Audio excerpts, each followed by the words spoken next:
Hello students, welcome back to SMS education. आज हम अपनी टैली की डे 5 की क्लास में पढ़ेंगे लेज़र्स और वाउचर्स के बारे में। तो सबसे पहले हम लेज़र के बारे में पढ़ते हैं। तो सबसे पहले हम लेज़र की डेफिनेशन पढ़ेंगे कि लेज़र क्या होता है। तो ledger is a book in which all accounts are maintain. Ledger एक ऐसी बुक है जहाँ पर हम अकाउंट्स को मेंटेन करते हैं। लास्ट क्लास में हमने पढ़ा था अकाउंट्स के बारे में कि अकाउंट्स क्या होते हैं और उसके सारे टाइप्स वगैरह हम लोगों ने डिस्कस किए थे। तो अब हम बात करते हैं कि ये जो भी अकाउंट्स जो हमने लास्ट क्लास में पढ़े थे उनको मेंटेन करने के लिए हम एक बुक का यूज़ करते हैं, वो होती है लेज़र बुक। तो यहाँ पर हम अपने जितने भी अकाउंट्स होते हैं उनको जो नेम देते हैं, उनका अकाउंटिंग हेड का जो नेम होता है वही लेज़र होता है। यहाँ लास्ट लाइन में लिखा है accounts head are ledgers account. तो जो भी अकाउंटिंग हेड होते हैं उनको उनका जो हम लोग नेम देते हैं वो लेज़र्स होते हैं। A ledger is the actual account head to which you identify a transaction and must be used in all accounting voucher। तो लेज़र एक ऐसा अकाउंटिंग हेड होता है जिनसे हम अपने ट्रांजेक्शन्स को पहचानते हैं, अपने अकाउंटिंग हेड्स के नेम्स को पहचानते हैं। Without a ledger we can not record any transaction. तो कोई भी ट्रांजेक्शन करने के लिए हमें लेज़र्स की ज़रूरत होती है, क्योंकि मैंने कहा अकाउंट्स को के जो नेम हम लोग क्रिएट करते हैं वो लेज़र्स के अंडर ही क्रिएट करते हैं। तो बिना लेज़र्स क्रिएट करे हम अकाउंट मेंटेन नहीं कर सकते, और अकाउंट्स मेंटेन नहीं करेंगे तो फिर ट्रांजेक्शन्स भी नहीं हो पाएंगे। कुछ लेज़र्स के एग्जाम्पल दिए गए हैं, जैसे परचेज, पेमेंट, सेल्स, रिसिप्ट, ये सारे लेज़र्स के एग्जाम्पल हैं। फिर बात करते हैं प्री डिफाइंड लेज़र्स की। तो टैली में हमें जितने भी लेज़र्स होते हैं वो हमें क्रिएट करने पड़ते हैं, बट यहाँ पे दो प्री डिफाइंड लेज़र्स दिए गए हैं। प्री डिफाइंड का मतलब जो पहले से बने होते हैं। तो टैली हमें दो प्री डिफाइंड लेज़र्स देती है, जिसमें से पहला होता है कैश और दूसरा होता है प्रॉफिट एंड लॉस अकाउंट। इसके अलावा जितने भी हम लेज़र्स टैली में यूज़ करते हैं उन सबको क्रिएट करना पड़ता है। तो अब बात करते हैं कि टैली में लेज़र कैसे क्रिएट करते हैं। तो यहाँ पे क्रिएट करने की प्रोसेस दी गई है। सबसे पहले बोला गया है go to gateway of Tally, masters create ledger. तो डायरेक्टली हम टैली पे जाएंगे और यहाँ से हम मास्टर्स ऑप्शन ये हमारा रहा, यहाँ से हम क्रिएट पे जाएंगे। क्रिएट पे जाने के बाद लेज़र सेलेक्ट करेंगे और यहाँ से ये लेज़र क्रिएशन स्क्रीन खुल जाएगी। तो यहाँ से हमें जो भी लेज़र बनाना है, सपोज मुझे बैंक का लेज़र बनाना है, तो मैंने यहाँ पे बैंक का नाम दे दिया state bank of India. SBI या कोई भी बैंक होता है पर्सनल अकाउंट में जाता है। तो यहाँ पे कोई भी हम लोग लेज़र क्रिएट करेंगे तो उसके लिए उसका रिलेटेड ग्रुप हमें बताना होता है। तो ग्रुप के बारे में भी हम पढ़ेंगे, बट अभी हम बैंक का लेज़र बनाने के लिए बैंक अकाउंट ग्रुप ले लेते हैं और इसको कंट्रोल ए से एक्सेप्ट कर लेते हैं। जो भी लेज़र बनाना है, जैसे इसके बाद मुझे सैलरी का लेज़र बनाना है, तो ये आएगा हमारा इनडायरेक्ट एक्सपेंस में। रेंट का लेज़र बनाया, ये भी इनडायरेक्ट एक्सपेंस में आएगा। तो इस तरह से हमें जितने भी लेज़र बनाने हैं हम यहाँ पे क्रिएट कर सकते हैं। फर्नीचर का लेज़र बना लेते हैं, ये फिक्स्ड एसेट्स अकाउंट के अंडर आएगा। तो हमने यहाँ पे कुछ लेज़र्स क्रिएट कर लिए हैं। फिर ये लेज़र हमें शो कहाँ होंगे, अल्टर पे होंगे। तो अल्टर पे जाके लेज़र पे जाएंगे तो यहाँ पे हमें टोटल 6 लेज़र देखने को मिलेंगे, बट हमने 4 ही लेज़र बनाए थे। तो इसमें पहले से जो प्री डिफाइन है कैश और प्रॉफिट एंड लॉस, ये हमने पढ़ा था कि ये पहले से प्री डिफाइन होते हैं, इनको बनाना नहीं पड़ता है। तो हमने इनको क्रिएट नहीं किया, वो प्री डिफाइन है। बाकी मैंने फर्नीचर, रेंट, सैलरी और स्टेट बैंक ऑफ इंडिया का लेज़र बनाया है। फिर आगे बढ़ते हैं हम अपनी थ्योरी में। तो ये हो गया क्रिएशन का, पूरा दिया गया है सारे स्टेप बाय स्टेप। स्टेप 1 में गो टू क्रिएट ऑप्शन, और ये सारे स्टेप बाय स्टेप दिए गए हैं। फिर बात कर रहे हैं डिलीट एडिट लेज़र। अगर किसी लेज़र को डिलीट करना हो या फिर उसको एडिट करना हो, मतलब उसमें चेंजेस करने हो, तो कहाँ जाएंगे, गेटवे ऑफ टैली पे जाके, मास्टर्स पे जाके, अल्टर पे जाके लेज़र सेलेक्ट करेंगे। तो हम वैसे ही जाते हैं, ये हमारा गेटवे ऑफ टैली, यहाँ से मास्टर्स में अल्टर पे जाके अकाउंटिंग मास्टर में हम लेज़र सेलेक्ट करेंगे। तो जितने भी हमारे क्रिएटेड लेज़र्स हैं, लिस्ट ऑफ लेज़र्स खुल जाएगा। तो अब जिस भी लेज़र को हमें एडिट करना है उसको हम सेलेक्ट कर लेंगे। सपोज मुझे फर्नीचर के आगे फर्नीचर अकाउंट लगाना था, तो हमने यहाँ पे जो भी चेंजेस करने हैं वो कर लेते हैं। अब ये चेंजेस हमारे लेज़र पे शो होने लगेंगे। इसी तरह किसी लेज़र को डिलीट करना है, जैसे मुझे ये लेज़र को फर्नीचर अकाउंट को डिलीट करना है परमानेंटली ताकि ये लिस्ट ऑफ लेज़र से हट जाए, तो हम इस पर ऑल्ट डी प्रेस करेंगे और एंटर कर देंगे, तो ये हमारा लेज़र डिलीट हो जाएगा। अब हमारे पास सिर्फ 5 लेज़र रह गए हैं। तो ये हमारा लेज़र को क्रिएट करना, डिलीट करना, अल्टर करना, ये हमने सीख लिया है।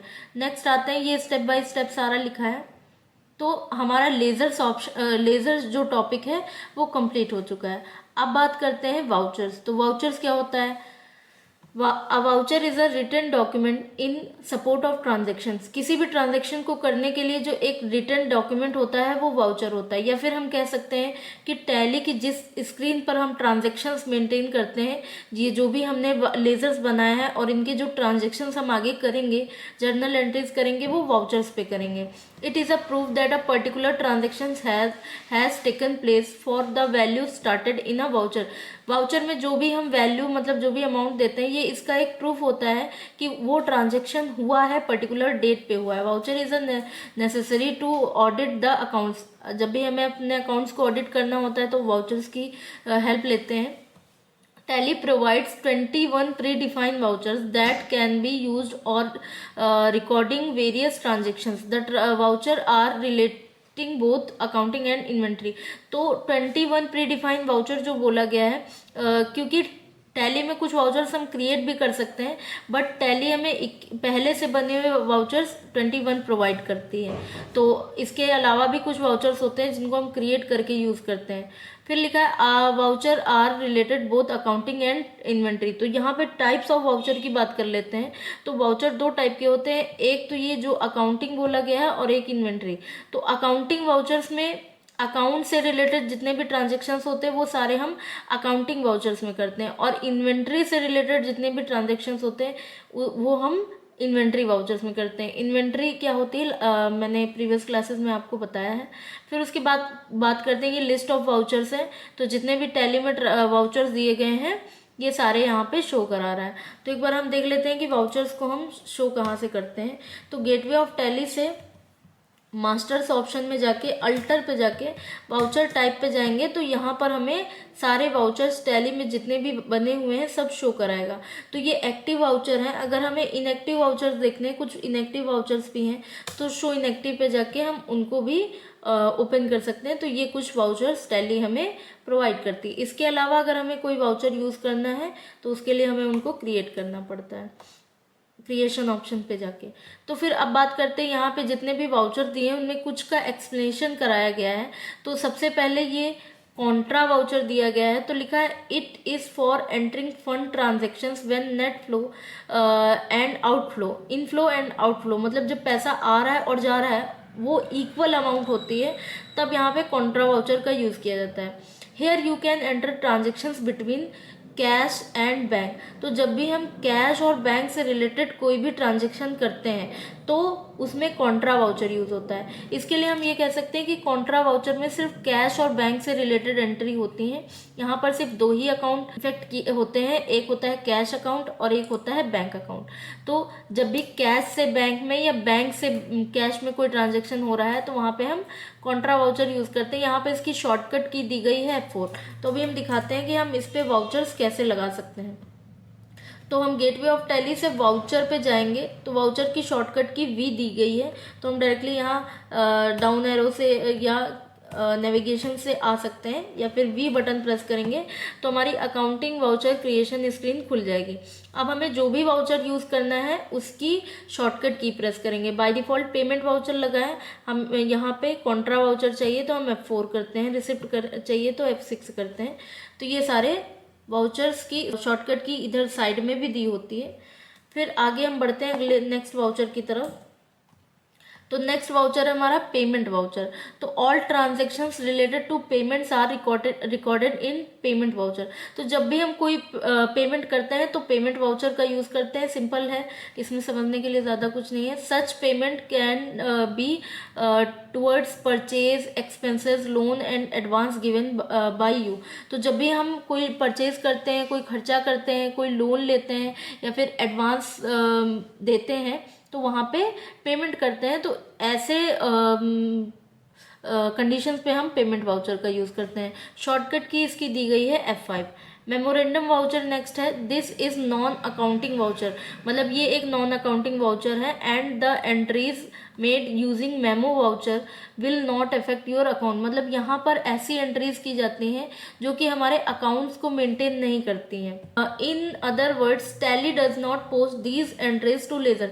तो जब भी हमें कोई ऐसी एंट्री करनी होती है जो हमें एज ए प्रूफ फ्यूचर चाहिए, तो लेकिन वो हमें टेम्परेली चाहिए, अभी हम उसको उससे अपने अकाउंट्स को इफेक्ट नहीं करना चाहते, मतलब हमारी बैलेंस शीट या ट्रांजैक्शंस पे कोई भी इफेक्ट ना करे ऐसी एंट्री, तो तब हम मेमोरेंडम वाउचर का यूज़ करते हैं। जैसे मान लीजिए एग्जांपल है कि चेक रिसीव हुआ लेकिन चेक को अभी बैंक में जमा नहीं कराया गया, तो हम सिर्फ चेक को रिसीव करने की एंट्री मेमोरेंडम वाउचर में कर सकते हैं, क्योंकि रिसीव करने पर हम चेक रिसीव करने पर हमें पैसा तो मिला नहीं, पैसा तो हमें तब मिलेगा तब हम उसको बैंक में डिपॉजिट कराएंगे। तो तब तक के लिए जब तक हम उसको बैंक में डिपॉजिट नहीं करा रहे हैं तब तक हम उसको मेमोरेंडम वाउचर पे एंट्री कर सकते हैं, क्योंकि वो अकाउंट्स को इफेक्ट नहीं करेंगे, मतलब हमारे फाइनेंशियल जो स्टेटमेंट्स हैं उन पे कोई भी असर नहीं पड़ेगा। फिर आते हैं रिसिप्ट वाउचर में। All inflow of money is recorded through receipt voucher. जब भी हमें कोई भी पैसा रिसीव होता है तो वो हम रिसिप्ट वाउचर में मेंटेन करते हैं। सच रिसिप्ट में be towards income for debtors और loans advance received by you. कोई भी पैसा अगर कोई डेटर है, डेटर मतलब होता है देनदार, तो जो भी हमें पैसे मिलते हैं या मान लो सेल पे हमें जो भी पैसा मिलता है वो सब हम रिसिप्ट वाउचर पे मेंटेन करते हैं। We can press F6 to open receipt voucher. तो रिसिप्ट वाउचर की शॉर्टकट की यहाँ पे दी है F6 होती है कीबोर्ड से। फिर बात करते हैं journal voucher. It is an adjustment voucher used for non-cash transactions like adjustment between ledger account, provision for liability, income receivable, depreciation are common example of journal voucher. We press F7 to open the journal voucher. तो यहाँ adjustment की बात करें तो adjustment का मतलब होता है जब भी हम कोई उधार से रिलेटेड काम करते हैं, मतलब अगर हम सेल या परचेज क्रेडिट पर उधार पर कर रहे हैं तो हम जर्नल वाउचर का यूज़ कर सकते हैं। लिखा है use for non cash transaction, जब भी हम कैश की बात नहीं होती है, तो जब हम उधार पे कोई ट्रांजेक्शन करेंगे तो वहाँ पे कैश नहीं आएगा, तो वो एक एडजस्टमेंट की एंट्री होगी जिसको हम बाद में एडजस्ट करेंगे जब वो पैसा हमें मिलेगा या हम पे करेंगे, तो वहाँ पे जर्नल वाउचर का यूज़ करते हैं। तो जर्नल वाउचर में कैश अकाउंट कभी भी इफेक्ट नहीं होगा, क्योंकि यहाँ पर जो भी ट्रांजेक्शन्स होते हैं वो क्रेडिट पे मतलब उधार पे होते हैं। फिर आते हैं सेल वाउचर पे। All sale transaction goods and service, मतलब अगर हम कोई गुड्स या सर्विस को सेल कर रहे हैं, किसी भी टाइप की सेल कर रहे हैं, are entered in sale voucher, उसको हम सेल वाउचर पे मेंटेन कर सकते हैं। In case of sales you receive payment immediately by cash और चेक। जब हम सेल करते हैं तो तुरंत हमें कैश या चेक से पैसा मिलता है। इसकी शॉर्टकट की F8 होती है। इसको हम एज ए अकाउंटिंग वाउचर भी यूज़ कर सकते हैं और एज ए इन्वेंट्री वाउचर भी यूज़ कर सकते हैं। उसमें मोड होते हैं सेल्स वाउचर और परचेज वाउचर दोनों में। तो जब भी हमें इन्वेंट्री मोड पे इसको यूज़ करना होता है सेल और परचेज वाउचर को, तो हम इनको आइटम इनवॉइस में ही यूज़ करते हैं, और जब अकाउंटिंग मोड में यूज़ करना होता है तो हम इसको एज वाउचर यूज़ करते हैं। ये हम आपको प्रैक्टिकली शो कराते हैं। जैसे मुझे सेल वाउचर चाहिए तो मैंने यहाँ पे F8 बटन प्रेस करके सेल्स वाउचर ले लिया, तो ये एक इन्वेंट्री वाउचर है, क्योंकि यहाँ पे नेम ऑफ आइटम दे रहा है, तो यहाँ पे जितनी भी हम इन्वेंट्री सेल करेंगे वो शो होगी। तो अगर मुझे इसको अकाउंटिंग वाउचर की तरह यूज़ करना है तो हम Ctrl+H, यहाँ पे शॉर्टकट की दी गई है चेंज मोड की, तो Ctrl+H करेंगे, यहाँ से इसको हम एज वाउचर सेलेक्ट कर सकते हैं, तो ये हमारा एज ए अकाउंटिंग वाउचर की तरह काम करेगा।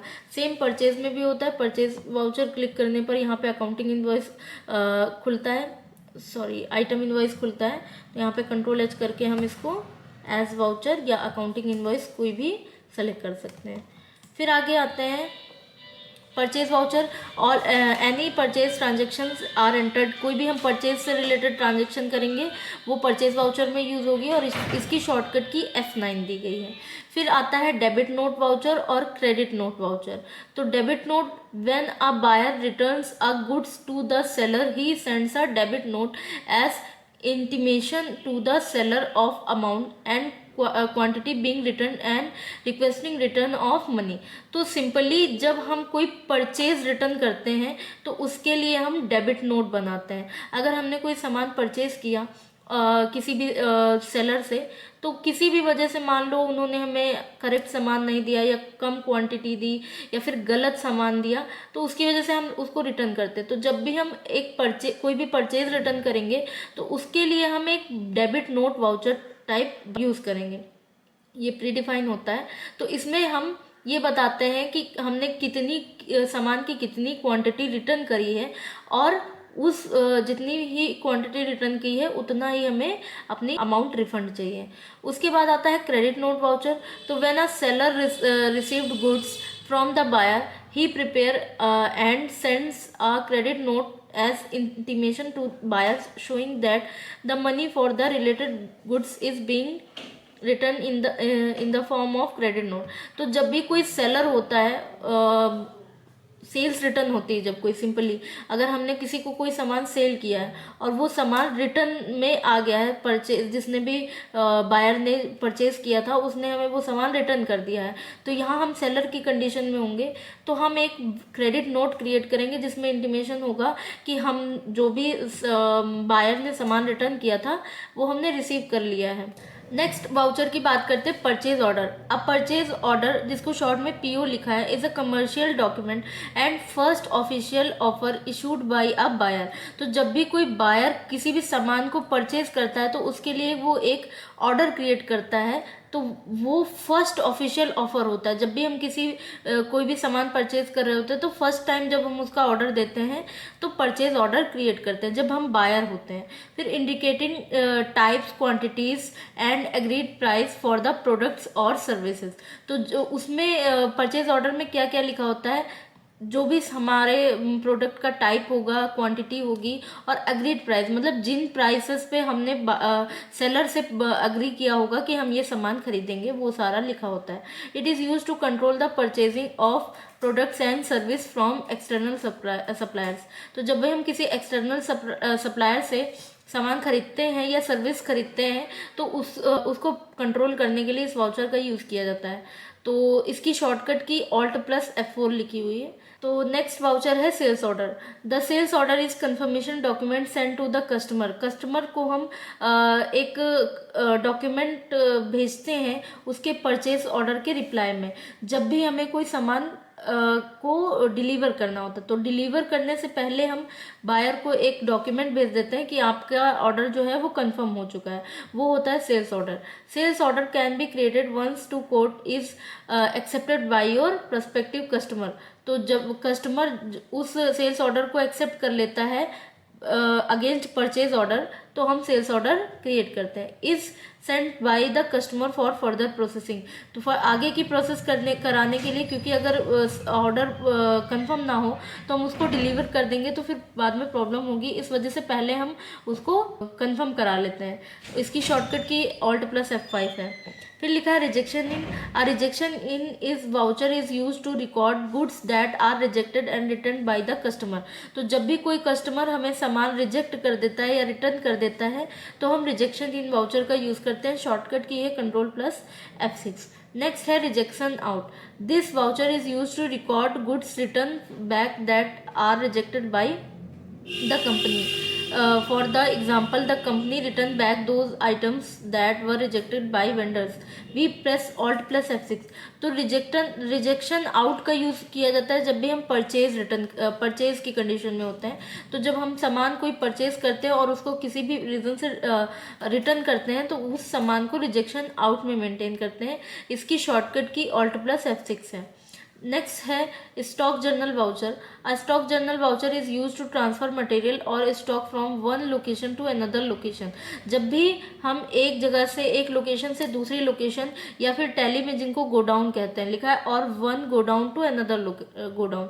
तो जब भी हम एक गोडाउन से दूसरे गोडाउन में गुड्स को ट्रांसफ़र करते हैं तो इसके लिए स्टॉक जर्नल वाउचर का यूज़ किया जाता है। इसकी शॉर्टकट की Alt+F7 होती है। नेक्स्ट है फिजिकल स्टॉक वाउचर। तो फिजिकल स्टॉक वाउचर का यूज़ किया जाता है जब हम स्टॉक की फिजिकल काउंटिंग करते हैं, मतलब बिना किसी मशीन की हेल्प से। It is use for recording the actual stock which is verified और काउंटेड, जिसको काउंट किया जाता है, वेरीफाई किया जाता है. It could happen that the book stock and the physical stock do not match. ऐसा हो सकता है कि बुक्स में जो स्टॉक मेंटेन किया गया हो और फिजिकली जिनको काउंट किया गया हो वो ना मैच होते हों. It is not unusual that company finds a discrepancy between actual stock and computed stock figure. तो जब भी हम एक्चुअल स्टॉक की बात करते हैं तो वो फिजिकल स्टॉक होता है, और कंप्यूटर स्टॉक जिसका यूज जिसको कंप्यूट किया जाता है किसी भी मशीन के थ्रू. तो दोनों के बीच में डिफरेंस निकालने के लिए फिजिकल स्टॉक वाउचर का यूज़ किया जाता है. इसकी शॉर्टकट की Alt+F7 होती है. Material in, the material in voucher is use to record material transfer in. जब भी कोई हम सामान जॉब वर्क के पर्पज से, इन केस ऑफ जॉब वर्क, तो जब भी जॉब वर्क के पर्पज से कोई सामान हमारे पास आता है तो उस सामान को हम मटेरियल इन वाउचर में मेंटेन करते हैं. नेक्स्ट है material out, to record material transfer transaction in Tally. तो जब भी हम कोई जॉब वर्क के पर्पज से कोई भी सामान बाहर सेंड करते हैं, भेजते हैं, तो उसको हम मटेरियल आउट वाउचर में मेंटेन करते हैं. तो आज की क्लास के लिए इतना ही. Thank you.